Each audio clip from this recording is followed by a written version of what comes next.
It was meant to be another unforgettable night of late-night laughter, sharp wit, and playful banter on Jimmy Kimmel Live. The guest everyone had been waiting for was Eddie Murphy, a legend of comedy and cinema whose return to the late night stage was enough to send the studio audience into wild applause the moment he appeared. Dressed in a sleek black leather jacket that seemed to shimmer under the lights, Eddie greeted Jimmy with his trademark grin, his energy infectious. The two shook hands warmly, exchanged a few playful jabs, and settled into their chairs. The crowd buzzed with excitement, ready for a memorable hour of storytelling, nostalgia, and, of course, humor. But beneath the surface, unseen by those watching at home, a storm was brewing, one that would soon break in dramatic fashion.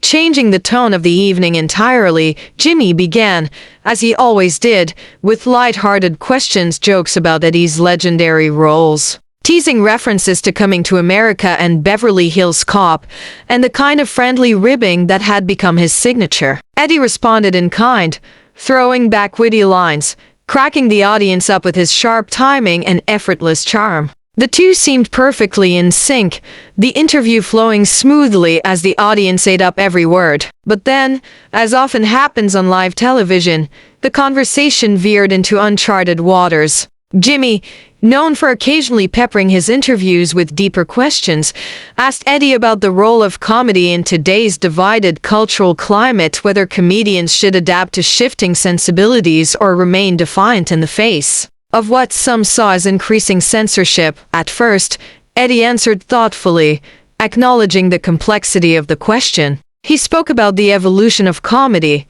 about how the world had changed since his early days on stage, about the tightrope that comedians now walked. The crowd listened intently, sensing the weight behind his words. But as Jimmy pressed on asking whether certain types of humor no longer had a place, whether jokes that once drew laughter might now do more harm than good, Eddie's demeanor began to change. His easy smile faded, replaced by a look of irritation, then defiance. He argued that comedy had always been about pushing boundaries, about speaking uncomfortable truths, about holding a mirror to society even when it didn't want to look.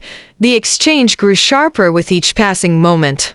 Jimmy, trying to strike a balance between hosting and moderating, suggested that perhaps some comedians clung too tightly to the past, unwilling to recognize that what was funny decades ago might no longer be acceptable today. Eddie bristled at the implication. His voice rose, his words faster now, as he pushed back hard against what he saw as an attack not just on him, but on the entire art form of comedy. The tension between the two men thickened, their banter now replaced by pointed exchanges, their tones clipped, their smiles gone. The audience, sensing the shift, fell into a nervous silence, laughter replaced by uncertain glances. Eddie gestured emphatically as he spoke, his frustration clear. He accused modern media talk shows included of contributing to what he called the sanitization of comedy, of reducing one's great art to carefully scripted sound bites designed not to offend.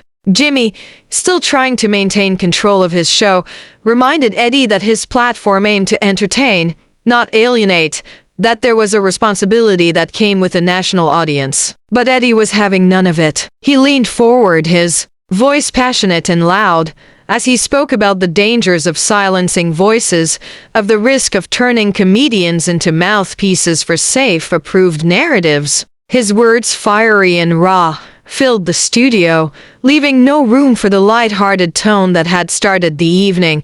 The breaking point came when Jimmy, his patience thinning, told Eddie that he was turning what should have been a fun conversation into a lecture. His words, meant perhaps to lighten the mood, only fueled the fire. Eddie shot back that he didn't come on the show to be patronized, that he wouldn't sit quietly while his life's work was dissected and diminished. His voice echoed across the studio, the tension now at its peak. The audience sat frozen, caught between admiration for Eddie's conviction and discomfort at the unfolding conflict. The other guests, seated further down the couch, watched wide-eyed, unsure whether to intervene or stay silent. And then, in a moment that no one could have foreseen, Jimmy made the decision that would define the night. His voice firm but calm, he told Eddie that if he couldn't respect the space of the show, Perhaps it was best if they ended the conversation here. The words hit like a thunderclap. Eddie, incredulous, stared at Jimmy in silence for a long moment. The studio seemed to hold its breath. Then, without another word, Eddie stood, his posture proud, his expression a mix of anger and disbelief. He took a slow, deliberate step away from his chair, then another, and made his way off the stage as the audience watched in stunned silence. The cameras cut to an unscheduled break, the familiar theme music playing awkwardly over the tension. That still hung in the air. When the show returned, Jimmy addressed the incident head-on. He spoke candidly about his respect for Eddie, about the importance of passionate conversation, and about his hope that viewers would take away something meaningful from what they had witnessed. But the usual rhythm of the show was gone,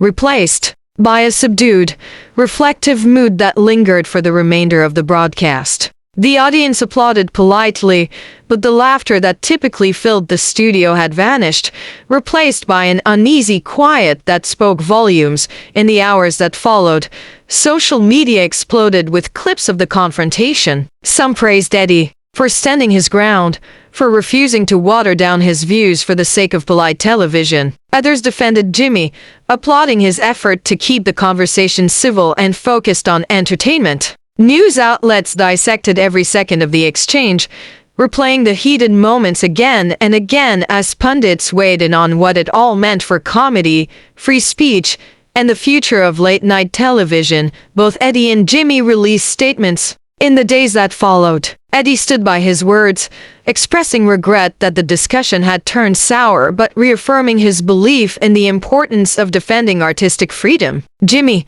for his part, spoke of his continued respect for Eddie, and his hope that future guests would feel free to express themselves without turning the stage into a battleground. Behind the scenes, the production team reflected on the night as one of the most memorable in the show's history, a reminder of the unpredictable power of live television. And so, the night that Jimmy Kimmel asked Eddie Murphy to leave the set became a part of late-night legend, a moment of raw, unfiltered passion that left audiences talking for weeks. It served as a powerful reminder of the challenges of balancing conviction with civility, humor with honesty, and entertainment with the deeper issues that shape our world. For those who witnessed it, whether in the studio or watching at home, it was a night they wouldn't soon forget, a clash of icons that showed just how thin the line can be between laughter and confrontation.